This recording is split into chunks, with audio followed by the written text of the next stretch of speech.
সেদিন একটু স্মৃতিচারণ করতে চলে গিয়েছিলাম নিউ মার্কেট এরিয়ায় অবস্থিত নিউ এম্পায়ারে, যেটা কলকাতার বহু পুরনো এবং ঐতিহ্যবাহী একটি সিনেমা হল। আর এই একই বিল্ডিং এর ফার্স্ট অ্যান্ড সেকেন্ড ফ্লোর জুড়ে রয়েছে মনোরম নিউ এম্পায়ার বার অ্যান্ড রেস্টুরেন্টটি। এখানকার অ্যাম্বিয়েন্স খুবই সুন্দর। বাইরের হইহল্লা থেকে একটু শান্ত নীরব প্লেসের জন্য এটা একটা বেস্ট প্লেস। এখানে অ্যালকোহলিক এবং নন অ্যালকোহলিকদের জন্য রয়েছে অনেক অপশন। এবার আসি খাবারের কথায়। মেনু দেখে প্রথমে অর্ডার দিলাম ইরানি মাটন কাবাব, কিন্তু সেদিন সেটি অ্যাভেলেবেল না থাকায় অর্ডার দিলাম ড্রাই চিলি ফিশ। পিওর ভেটকি ফিশ দিয়ে তৈরি এই চিলি ফিশটা মুখে দিতেই জাস্ট মেল্ট হয়ে যাচ্ছিল, এত সফট, জুসি অ্যান্ড স্পাইসি ছিল। You can't just stop to eating.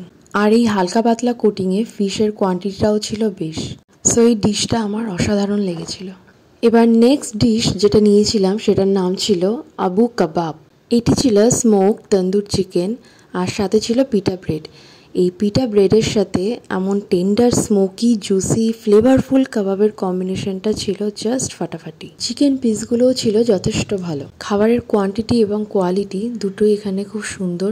আর এখানে তোমরা অনেক কম্বো অফারও পেয়ে যাবে। আর এখানে সিজিলার আইটেমের কিছু অদ্ভুত নাম। সো যাই হোক, লাস্ট ডিশ যেটা নিয়েছিলাম সেটা হচ্ছে চিকেন ভর্তা আর তন্দুরি রুটি। চিকেন ভর্তাটা ছিল পুরো ক্রিমি, বাটারি আর সাথে দিয়েছিল একটা হাফ এগ। সব মিলিয়ে প্রত্যেকটা ফুড আইটেম ছিল খুবই সুস্বাদু।